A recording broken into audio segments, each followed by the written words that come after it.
Hello नमस्कार दोस्तों, welcome to दली बबेरा एसएससी। दोस्तों आज के वीडियो में हम डिस्कस करने वाले हैं सीजीएल 2024 के प्री में जो हार्डेस्ट क्वेश्चन पूछे गए हैं उनके बारे में। और हम इस वीडियो में जानेंगे कि हार्डेस्ट क्वेश्चनों को एग्जाम में किस तरीके से डील किया जाता है और किस स्मार्ट तरीके से हम अपना टाइम बचा सकते हैं। तो चलो बिना किसी देरी के वीडियो स्टार्ट करते हैं।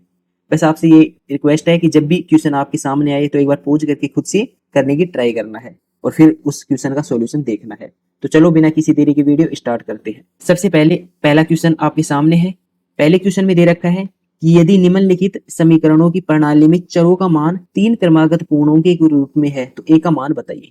मतलब ये आपको तीन इक्वेशन दे रखी है, इनमें आपको ए का मान बताना है और आपको कंडीशन ये दे रखी है कि चरों का मान है तीन क्रमागत पूर्णांकों में से, मतलब लगातार नंबर से। तो देखो इस टाइप के क्वेश्चन को डील करने का सबसे बेस्ट तरीका है आप वैल्यू पुटिंग करो जो इसमें सेटिस्फाई कर दे। तो देखो मुझे दे रखा है कि चरों का मान तीन लगातार है, तो मैंने ऐसे मान लो, मैंने मान लिया एक दो तीन मान ले, ये भी तीनों लगातार है और सबसे छोटे नंबर है तो मेरे कैलकुलेशन भी इजी हो जाएंगे। अब इसमें वैल्यू पुट करके देखता हूँ पहले वाले में। तो पहले वाले में वैल्यू पुट करके देखता हूँ तो एक माइनस दो प्लस तीन बराबर दो। एक तो यहाँ से मेरी एक की वैल्यू क्या आ रही है, तीन एक चार, चार में से दो गए तो दो और दो में से दो का भाग गया तो एक। ठीक, एक की वैल्यू मेरी यहाँ से एक आ गई। दूसरी समीकरण में पुट करता हूँ ये मान, यदि एक का मान सिमिलर आया तो मेरा आंसर ए आ जाएगा। देखो इसमें पुट करके देखता हूं तो एक प्लस चार दूनी आठ माइनस तीन दूनी छह बराबर बारह माइनस थ्री है। इसमें ए का मान कितना आएगा, इसमें ए का मान आ जाएगा आठ एक नौ, नौ में से छह गए तो तीन, तीन इस साइड जाएंगे नौ हो जाएंगे और ए का मान हो जाएगा तीन। देखो यहाँ एक का मान एक आ रहा था, यहाँ तीन आ रहा था, मतलब ये मैंने जो वैल्यू मानी है ये गलत है, ये वैल्यू नहीं हो सकती। तो क्या करूं, अब मैं दूसरी वैल्यू मानूंगा तीन दो एक, ये भी तो मान सकता हूँ, ये भी तीन लगातार है। ठीक है, तो मैं यदि ये वैल्यू पुट करके देखता हूँ तो ये इसमें सेटिस्फाई हो जाएगी। देखो तीन नंबर होते हैं लगातार, या तो मैं बढ़ा के लिख सकता हूँ या घटा के लिख सकता हूँ, इसके अलावा तो कोई पॉसिबल नहीं है जो तीन लगातार नंबर हो सकते हैं।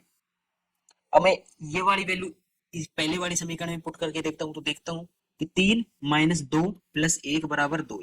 यहाँ से एक की वैल्यू क्या आ जाएगी, एक की वैल्यू एक आ जाएगी। ठीक है, और दूसरी समीकरण में पुट करके देखता हूं तो तीन प्लस चार दूनी आठ माइनस दो बराबर बारह माइनस थ्री है।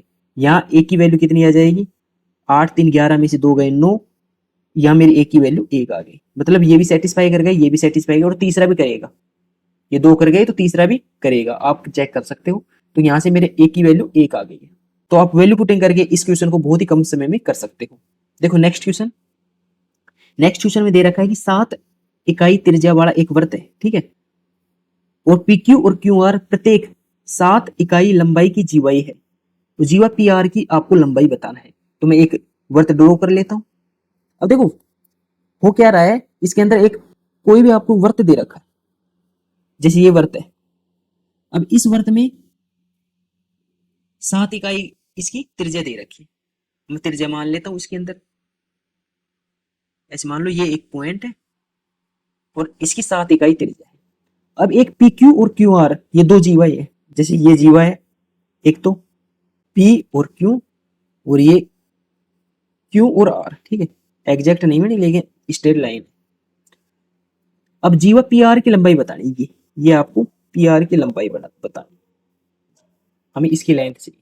अब देखो ये मुझे साथ दे रखा है, ये भी मुझे साथ दे रखा है, ये सेंटर है, सेंटर से ये मिलाऊंगा तो ये भी मेरी साथ हो जाएगी और ये मिलाऊंगा तो ये भी मेरी साथ हो जाएगी। ठीक है, ये सारी साथ साथ आ गई, ये सेंटर है और ये सेंटर है, ये लास्ट पॉइंट है, तो ये मिलाऊंगा तो ये भी मेरी साथ आ जाएगी।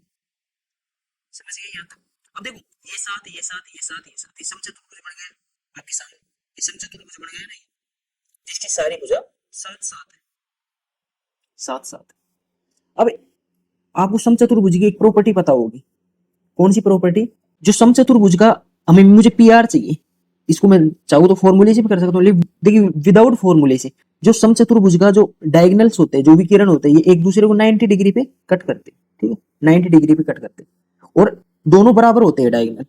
तो ये पूरा कंप्लीट सात है। देखो ये सेंटर है, सेंटर से यहाँ तक की दूरी सारी सात होनी चाहिए, तो ये बराबर कटेंगे तो सात बटे दो, सात बटे दो हो जाएंगे बिल्कुल।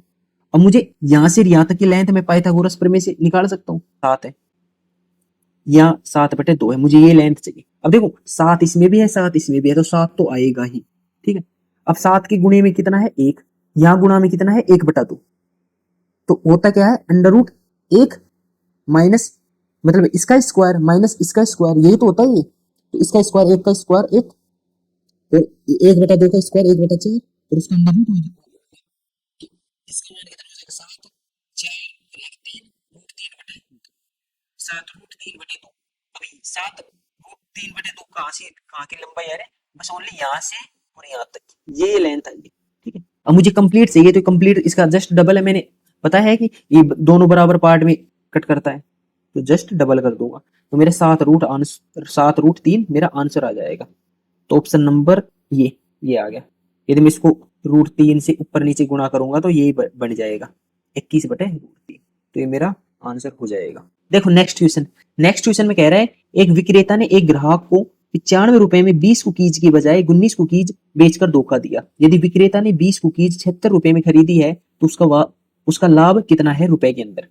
देखो 20 कुकीज की बजाय 19 कुकीज बेच रहा है। अब कितने में बेच रहा है, 95 रुपए में बेच रहा है, लेकिन उसने टोटल खरीदी कितनी थी 76 रुपए में, 76 रुपए में टोटल खरीदी थी और 95 रुपए में बेच दिया, तो कितने का प्रॉफिट हुआ, प्रॉफिट हो गया सीधा सीधा यहाँ से 19 रुपए का, 19 रुपए के यहाँ से सीधा सीधा प्रॉफिट हो गया।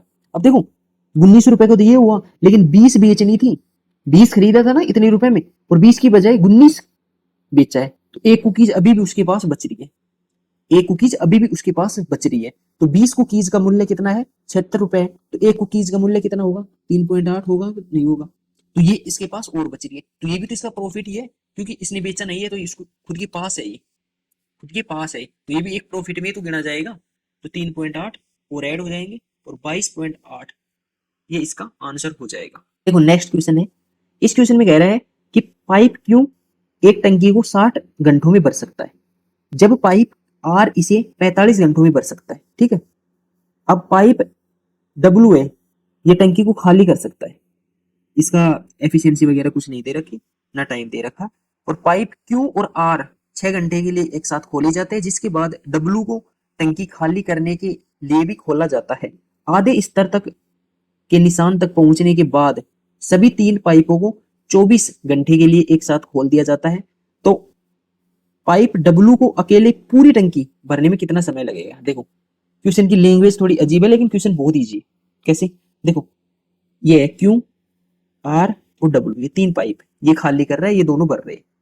क्यू कितने में 60 घंटे में, आर कितने में 45 घंटे, इनका एलसीएम लूंगा तो कितना आ गया 15 चौका 60 और 15 तिया 45, तो 15 चौका 60 या 3, 15 ती 45 या 4, इसकी एफिशिएंसी 4 आ गई। ठीक है, अब ये टोटल कितना आ गया 15 चौका 60 दिया 180, 180 आ गया। अब क्या हो रहा कि क्यू और आर को 6 घंटे के लिए खोला जाता है। अब क्यू और आर एक साथ खोलेंगे तो 3 और 4 7 की एफिशिएंसी के साथ जाएंगे, और कितने घंटे के लिए 6 घंटे के लिए, तो 6 घंटे के लिए खोला जाता है, तो 7 6 की 42, मतलब 42 पानी भर चुका है अभी तक। ओके, इसके बाद क्या हो रहा है, इसके बाद कह रहे हैं कि डब्ल्यू को भी खोल दिया जाता है, इसके बाद 42 भरने के बाद डब्ल्यू को खोल दिया जाता है आधे स्तर के निशान तक पहुंचने के लिए। अब देखो 180 के अंदर कंप्लीट भर रही है, तो आधा कब भरेगी 90 के अंदर, 90 के अंदर भरेगी। अब देखो 42 तो भर चुकी है, 90 भरना है, आधे स्तर तक ही पहुंचना है, तो कितना और भरना है हमें 48 भरना है और। ठीक है, ये बच रहा है, बाकी है, मैं लिख देता हूँ, ये बाकी है 48 और भरना है, और डब्ल्यू को भी स्टार्ट कर दिया। अब मतलब क्यू भी चल रहा है, आर भी चल रहा है, डब्ल्यू भी चल रहा है। अब देखो क्यू और आर की इन दोनों की एफिशिएंसी तो मुझे पता है 7 है, और डब्ल्यू कुछ ना कुछ खाली करेगा, क्योंकि खाली करने वाला टैंक है, तो ये कुछ खाली करेगा डब्ल्यू। ठीक है, तो 7 माइनस डब्ल्यू, ये पूरी एफिशिएंसी आएगी, मैं डब्ल्यू की एफिशिएंसी डब्ल्यू ही मान रहा हूँ, 7 माइनस डब्ल्यू की एफिशिएंसी। आधे स्तर तक पहुंचने के बाद सभी पाइप 24 घंटे के लिए खोला जाता है, 24 घंटे के लिए, ये 24 घंटे के लिए खोला जाता है, और ये पूरी आधी टंकी भर जाती है 24 घंटे में। तो 24 घंटे में भरनी कितनी है, ओनली 48 तो भरनी है, मेरी 42 तो ऑलरेडी भर चुकी है, और मुझे 90 भरना था, क्योंकि आधा आधा की बात किया है, तो मुझे 48 भरनी है। तो 24 से कम 24, 24 गुणी 48, तो यहाँ से डब्ल्यू की एफिशिएंसी कितनी आ गई 5 आ गई। अब डब्ल्यू की एफिशिएंसी 5 आ गई। अब मुझे पूछा गया है डब्ल्यू को अकेले पूरी टंकी खाली करने में, पूरी टंकी की एफिशिएंसी कितनी है, पूरी की 180 है, पूरी की 180 है। अब 180 है और W की एफिशिएंसी 5 है, तो खाली करने में कितना टाइम लगेगा? 36 घंटे। मेरा आंसर हो जाएगा। तो ये एक बेस्ट क्वेश्चन है, आई होप आप समझ गए होंगे। चलते हैं नेक्स्ट क्वेश्चन की ओर। देखो नेक्स्ट क्वेश्चन, अब देखो नेक्स्ट क्वेश्चन ये करने से पहले मैं इसकी एक कॉन्सेप्ट बता देता हूँ, इसकी थ्योरी आपको बिल्कुल क्लियर हो जाएगी। देखो कोई भी जैसे ये राशि है, ये एक्स राशि है, यदि मैं 2 साल के लिए इंटरेस्ट पे ले लूं, सिंपल इंटरेस्ट पे, तो 2 साल बाद में ये राशि कुछ ना कुछ हो जाएगी, ये राशि कुछ ना कुछ हो जाएगी 2 साल बाद में। ये 1 साल, 1 साल और ये 1 साल, ठीक है, 2 साल बाद में ये कुछ ना कुछ हो जाएगी, इस पे इंटरेस्ट लगती है। अब हो क्या रहा है, मुझे सारी राशि 2 साल बाद में जमा करवानी थी, लेकिन मैंने 1 साल के लास्ट में कुछ राशि जमा करवा दी होगा। अब ये जो राशि जमा करवाई मेरी, ये जमा राशि करवाई, तो इस पे भी तो 1 साल का ब्याज और लग जाएगी, इस पे भी इंटरेस्ट लगेगा 1 साल का, लगेगा ना, बिल्कुल इस पे भी तो 1 साल का इंटरेस्ट लगेगा, क्योंकि यहां से मैं 2 साल तक ले जा रहा था। यदि मैं बीच में कोई भी जमा नहीं करवाता तो मुझे इस पर जो भी 2 साल का इंटरेस्ट लगता वो मैं दे देता और उसे पे करके खत्म कर देता, मैंने जिससे भी ले रखा था। लेकिन हुआ क्या, मैं 1 साल बाद में जमा करवा रहा हूँ, मतलब मेरा टाइम तो 2 साल का है, लेकिन 2 साल से पहले 1 साल के लास्ट में ही जमा करवा रहा हूँ, तो ये जो जमा राशि है इस पर भी तो 1 साल का इंटरेस्ट लगेगा। तो यही इस क्वेश्चन में हमें करना है। कैसे, देखो प्रणव 10% प्रति वर्ष साधारण ब्याज की दर से ये इतने ही धनराशि उधार लेता है। पहले वर्ष के अंत में वह उधार ली गई मूल धनराशि की वापसी के लिए इतना रुपए चुका देता। यदि प्रणव दूसरे वर्ष के अंत में सभी लंबित बकाया चुका देना चाहता है, जिसमें वह पहले वर्ष के दौरान अर्जित ब्याज भुगतान भी शामिल है, तो दूसरे वर्ष में कितना भुगतान करना पड़ेगा, वही सेम चीज है। देखो ये टोटल अमाउंट है जो मैंने उधार लिया था, ये प्रणव ने उधार लिया था, मतलब 6,23,305। इस पे 2 साल का इंटरेस्ट लगा दो, तो 2 साल का इंटरेस्ट लगा के ये कितना हो जाएगा, 120%। 10% इंटरेस्ट रेट है ना, तो 120% मतलब 12/10। इसको सोल्व करता हूँ तो 12×5 = 60, 12×3 = 36, 12×3 = 36, 3×39, 3×12 = 24, 3×27, 2×12 = 72, 73, 74, एक जीरो से एक जीरो कैंसिल आउट हो गया, ठीक है। अब ये तो मेरा 2 साल बाद में होना था, ये अमाउंट तो मेरा 2 साल बाद में होना था। अब हुआ कि मैंने 1 साल पहले ही इतना जमा करवा दी, तो ये जो जमा राशि है मेरी, जमा कितनी करे, 1,63,390। अब इस जमा राशि पे भी तो 1 साल का ब्याज लग गया, तो 1 साल का ब्याज लग गया तो ये 110% हो गई, मतलब 11/10, एक जीरो से एक जीरो, 11 नाम 99। अब देखो यूनिट डिजिट सब अलग अलग है, तो मुझे पूरा सोल्व करने की भी जरूरत नहीं है, यहाँ से मैं यूनिट डिजिट मैच करवा लूंगा, क्योंकि मुझे अब बकाया राशि कितना है, बकाया राशि कितना है, टोटल राशि माइनस जमा राशि, तो ये टोटल है, ये मेरी जमा राशि है। तो 16 में से 9 गए तो मेरा 7, 16 में से 9 गए तो 7, 7 का एक ही ऑप्शन है, ये ऑप्शन मेरा डी आंसर सही हो जाएगा। आप चाहो तो इस क्वेश्चन को सोल्व भी कर सकते हो, लेकिन कोई जरूरत नहीं। आई होप आप समझ गए होंगे। यदि नहीं समझ में आए तो ये सेम ही क्वेश्चन, इसी टाइप का क्वेश्चन मैंने डेप्थ में समझा रखा है, उसका वीडियो मैं डिस्क्रिप्शन में दे दूंगा, आप वो देख लेना। देखो नेक्स्ट क्वेश्चन, नेक्स्ट क्वेश्चन कह रहा है कि एक नाव है, वो 32 घंटों में धारा के प्रतिकूल 78 किलोमीटर की यात्रा कर सकती है और वापस आ सकती है, मतलब 78 किलोमीटर जा सकती है और आ सकती है 32 घंटों के अंदर, और यह कुल 9 घंटों में धारा के प्रतिकूल 15 किलोमीटर और धारा के अनुकूल 52 किलोमीटर की यात्रा कर सकती है। तो स्थिर जल में नाव 12 घंटों में कितनी दूरी तय करेगी। देखो ये बोट और स्ट्रीम का बहुत ही इजी टॉपिक है, लेकिन बहुत ही कैंडिडेट को इसमें बहुत सारी दिक्कत आती है, तो आई होप इसके बाद आपको दिक्कत नहीं आएगी। देखो जो बोट की स्पीड होती है, मैंने माना बोट की स्पीड x है, और जो धारा जो करंट की स्पीड है y, ठीक है। तो देखो जब बोट और धारा दोनों सेम दिशा में होती है तो इसे बोलते हैं अप स्ट्रीम, इसे बोलते हैं अप स्ट्रीम। जब दोनों एक ही दिशा में हो तो अप स्ट्रीम, और अप स्ट्रीम में हो जाता है दोनों जुड़ जाता है x + y, ठीक। और यदि बोट और ये जो करंट इन दोनों की दिशा एक दूसरे की अपोजिट हो तो इसको बोलते हैं डाउन स्ट्रीम, डाउन स्ट्रीम, और डाउन स्ट्रीम में घट जाता है x - y हो जाता है। आई होप आप ये दोनों पॉइंट समझ गए होंगे। अब इसका मैं इसमें यूज करूंगा, और इस क्वेश्चन को डायरेक्ट कैसे करते हैं, मतलब बिना कुछ ज्यादा आफत की डायरेक्ट, वो हम इस क्वेश्चन में सीखेंगे। देखो वो क्या रहा है, 32 घंटा है टोटल और 78 किलोमीटर आपको डाउन स्ट्रीम भी जाना है और 78 किलोमीटर अप स्ट्रीम भी जाना है। ठीक है, धारा के प्रतिकूल और अनुकूल। इसको बोलते हैं अप स्ट्रीम को कहते हैं अनुकूल, मैं हिंदी में भी लिख देता हूँ, और डाउन स्ट्रीम को कहते हैं प्रतिकूल। प्रतिकूल कितने टाइम में जाना है आपको? 32 घंटे। और ये दूसरा है, ये 9 घंटे के अंदर, 9 घंटे में क्या, प्रतिकूल 15 किलोमीटर और अनुकूल 52 किलोमीटर। तो प्रतिकूल 15 किलोमीटर और अनुकूल 52 किलोमीटर, ये हो गया। अब मैं इसको सोल्व करूंगा। अभी सबसे बड़ी बात है इसको स्मार्ट तरीके से सोल्व करेंगे। अब देखिए स्मार्ट तरीके से, देखो इसमें 78 है और इसमें मुझे ए को गायब करना है, किसी को भी, चाहे यू को करूं चाहे डी को करूं, जब भी तो सोल्व होगी इक्वेशन। देखो 78 में क्या है, 13 और 5, 13 छिकी 78, 13 और 6 और 52 में क्या है, 13 चौक है, 13 और 4 है। देखो 13 14 तो सिमिलर है, यहाँ 6 है और ये 4 है। 6 और 4 को यदि मैं 12 12 बना लूं तो कैंसिल आउट हो जाएंगे ना, बिल्कुल बिल्कुल हो जाएंगे। तो मैं इसको तो 2 से गुणा कर दूं, यदि 6 को 2 से गुणा करूंगा तो 12 हो जाएगा, तो ये भी कितना हो जाएगा, 13 गुना 12 हो जाएगा। और यदि मैं इसको 3 से गुणा करूं तो ये भी क्या हो जाएगा, 13 गुना 12। और यदि मैं इनको आपस में घटा दूंगा तो ये मेरी कैंसिल आउट हो जाएगी, बिल्कुल। देखो करते हैं सोल्व। यहाँ 78 है, 78 का डबल कितना हो गया, 78 का डबल हो गया 156, 156 डी बराबर 32 दूनी 64।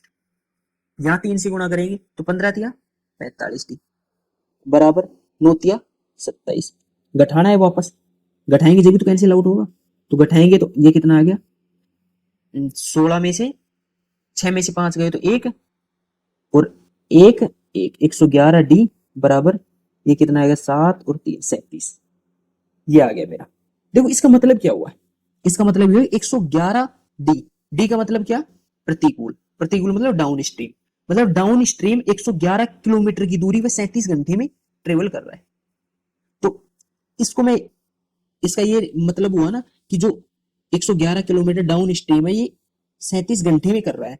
तो जो डाउन स्ट्रीम की स्पीड है ये 111/37 मतलब 3 किलोमीटर प्रति घंटे की स्पीड आ गई डाउन स्ट्रीम की, बिल्कुल आ गई। अब देखो ये 111/डी, 111 डी बराबर 37, तो यहां से डी की वैल्यू क्या, डी की वैल्यू 1/3 आ गई ये। अब ये यहां से ये वैल्यू आई है डी की, ये वैल्यू किसी भी इक्वेशन में रख सकते हो, चाहे 1 में रखो चाहे 2 में रखो, और मुझे यू की वैल्यू बताओ। देखो मैं इसमें इसका मान रखता हूं, देखो 15, डी का मान कितना है 1/3 प्लस 52 यू बराबर 9। यहां से 52 यू की वैल्यू कितनी आ गई, 52 यू की वैल्यू आ गई 4, 3 पंजू 15 4। तो इसका मतलब क्या हुआ, इसका मतलब ये होगा जो 52 अप स्ट्रीम है, 52 किलोमीटर अप स्ट्रीम, वो 4 घंटे में ट्रेवल कर सकता है। तो अप स्ट्रीम की स्पीड क्या आ गई, अप स्ट्रीम की स्पीड 13 किलोमीटर प्रति घंटा आ गई, ये आ गई। अब देखो ये आ गई डाउन स्ट्रीम, ये आ गई मेरी अप स्ट्रीम। मुझे पूछा क्या है, मुझे पूछा है कि स्थिर नाव में 9 स्थिर नाव में 12 घंटे में कितनी दूरी तय करेंगे। स्थिर नाव मतलब मुझे बोट की स्पीड, बोट की स्पीड चाहिए, एक्स की वैल्यू चाहिए। देखो डी का मतलब क्या है, एक्स माइनस वाई, यू का मतलब यह है x plus Y.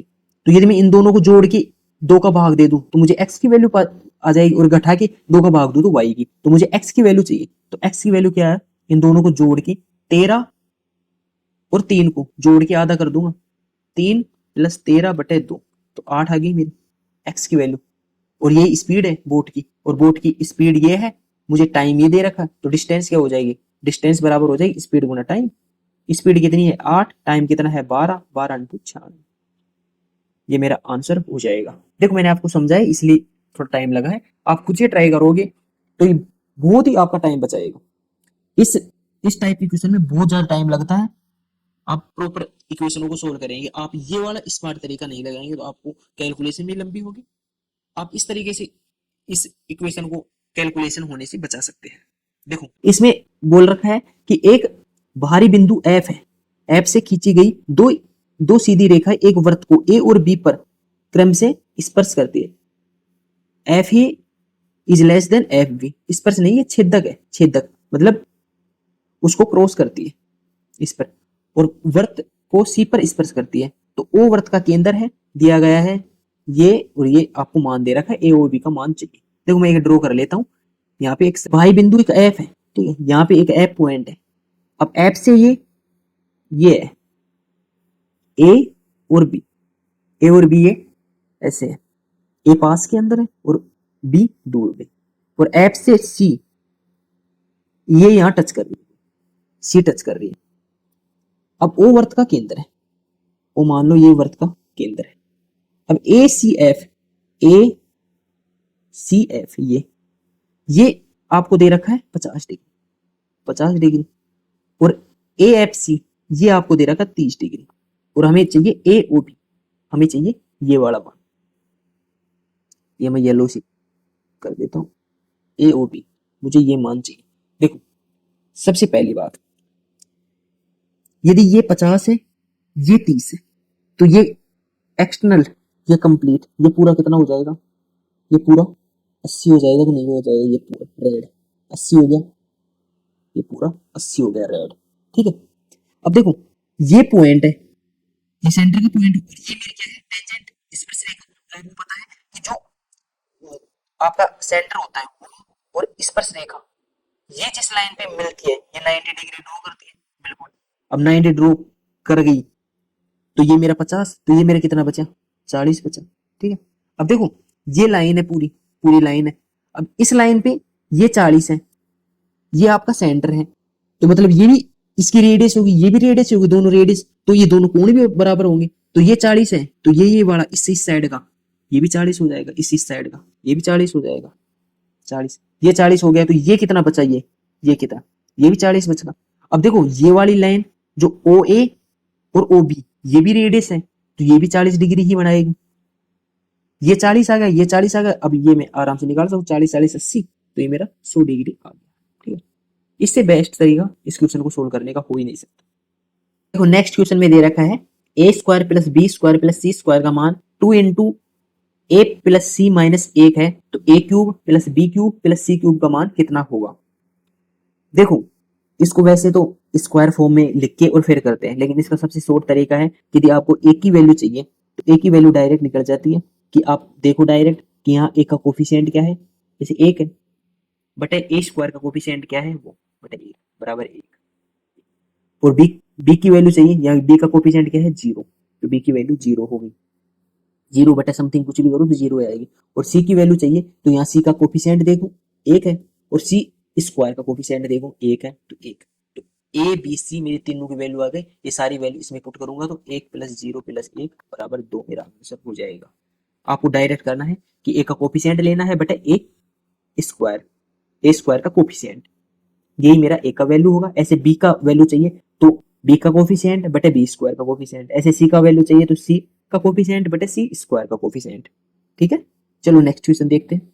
Next question में दे रखा है, देखो ये भी अच्छा क्वेश्चन है, इसमें दे रखा है कि हर महीने एक आदमी 20 किलो चावल और 8 किलोग्राम गेहूं का सेवन करता है। देखो ये है चावल, मैं लिखता भी चलता हूं, चावल, और ये है गेहूं, 20 किलो और 8 किलो। चावल की कीमत गेहूं की कीमत का 20% है, चावल की कीमत गेहूं की कीमत का 20%, यदि ये 5x है तो ये x, ये इनमें प्राइस है, प्राइस है, ये क्वांटिटी, जिसके परिणाम स्वरूप चावल और गेहूं के कुल खर्च 300 रुपए महीने के खर्च है टोटल। देखो अब मैं चलो पहले क्वेश्चन पूरा पढ़ लेते। यदि गेहूं की कीमत में 20% बढ़ोतरी आती है, बढ़ जाता है, तो 300 के समान खर्च को बनाए रखने के लिए चावल की खपत में कितने प्रतिशत की कमी होगी, यह देखते हुए कि चावल की कीमत और गेहूं की खपत स्थिर है। अब देखो मैं कैलकुलेशन को थोड़ी कम करने के लिए इनका भी रेशियो ले लेता हूँ, क्योंकि रेशियो से कुछ भी फर्क नहीं पड़ेगा क्वांटिटी पे। तो 4 दूनी 8 और 4 पंजू 20। अब देखो टोटल मुझे 300 रुपए खर्च है, तो यहाँ से मैं x की वैल्यू निकाल सकता हूँ। तो 5 को x से करूंगा तो 5x, और 2 को 5x से करूंगा तो 10x और 5x 15x, तो 15x की वैल्यू कितनी है मेरी 300, तो x की वैल्यू 20 आ गई मेरी। तो ये कितना हो गया 20 पंजू 100, और ये हो गई 20, ये इनकी रेट आ गई ओरिजिनल। ठीक है, 20 किलो, ये 20 रुपए किलो और ये 100 रुपए किलो। अब देखो गेहूं की कीमत में 20% की बढ़ोतरी हुई, गेहूं की कीमत के अंदर, कीमत कितनी है गेहूं की 100 से कितना हो गया 20% बढ़ गया, तो बढ़ गया तो 100 से 120 हो गया, ये मेरी नई रेट आ गई 120। अब मुझे देखो रुपए रखने हैं 300। अब 300 के हिसाब से मुझे 2 किलो गेहूं खरीदने हैं, या 2 किलो गेहूं और ये 5 किलो चावल, मैंने रेशियो ले लिया था। अब देखो 120 के हिसाब से यदि 2 किलो गेहूं खरीद लिया तो 240 रुपए तो हो गई। मुझे टोटल रुपए कितने रखने हैं, 300 ही रखने हैं। 240 तो मेरे यही खत्म हो चुके हैं गेहूं गेहूं खरीदने में। तो चावल के लिए कितने रुपए बचे मेरे पास, ओनली मेरे पास 60 रुपए बचे चावल के लिए, 60 और बचे ना। अब देखो 60 रुपए में चावल, चावल का प्राइस कितना है, 20 रुपए। तो 60 रुपए में कितना आएगा चावल, 3 किलो, 3 किलो आएगा ना। अब देखो पहले कितना आ रहा था, 5 किलो, अब कितना आ रहा है, 3 किलो। तो 5 से 3 हो गया क्वांटिटी, क्वांटिटी 5 से 3 हो गई। तो कितनी कमी हुई है, 2 की कमी, कितने पर, 5 पे। तो 2/5%, 2/5% मतलब 40%। तो 40% मेरा आंसर हो जाएगा। ठीक है, देखो नेक्स्ट क्वेश्चन। इस क्वेश्चन में दे रखा है कि एम और एन वृत्ताकार ट्रैक पर चलते हैं। वे पूर्वाह्न 5 बजे एक ही बिंदु से विपरीत दिशाओं में चलना शुरू करते हैं। एम और एन 5 राउंड प्रति घंटा और 2 राउंड प्रति घंटा की स्पीड से चलते हैं। उसी दिन 6:30 बजे से पहले वे कितनी बार एक दूसरे को पार करेंगे। अब देखो ये कोई इसका वृत्ताकार ट्रैक है, ये ऐसे मान लो स्टार्टिंग पॉइंट है, एक इस साइड जा रहा है, एक इस साइड जा रहा है, दोनों अपोजिट डायरेक्शन में जा रहे हैं और यहां से स्टार्ट करते हैं, ये इसका स्टार्टिंग पॉइंट है। अब देखो 5 बजे स्टार्ट कर रहे हैं और 6:30 बजे तक देखना है, मतलब मुझे 1.5 घंटे में देखना, 1.5 घंटे में देखना है तो कितनी बार वो मिलेंगे। अब देखो 5 घंटे की, 5 घंटे 5 राउंड प्रति घंटे, 1 घंटे में 5 राउंड ये लगाता है और 2 राउंड ये लगाते हैं, मतलब 1 घंटे में मिलके दोनों जने यहाँ 7 राउंड लगा देंगे, मतलब 7 बार यहाँ इस पॉइंट पे मिलेंगे। 7 राउंड लगाने का मतलब ये है कि 7 बार इस पॉइंट पे मिलेंगे, क्योंकि 5 राउंड तो ये लगा रहा है 1 घंटे का और 2 राउंड ये लगा रहा, तो 7 बार ये इस पॉइंट पे मिलेंगे। कितनी, 1 घंटे में, 1 घंटे में मिलेंगे 7 बार। मुझे चाहिए 1.5 घंटे में, तो 1.5 घंटे में कितने मिलेंगे, 1.5 घंटे में मिल जाएंगे 7 और 3.5 मतलब 10.5, तो 10 बार तो कंप्लीट मिल लेंगे। ठीक है, आई होप वीडियो आपको पसंद आया होगा और कुछ आप नए सीखे होंगे। यदि वीडियो पसंद आया तो यार वीडियो को लाइक और चैनल को सब्सक्राइब करें। Thank you.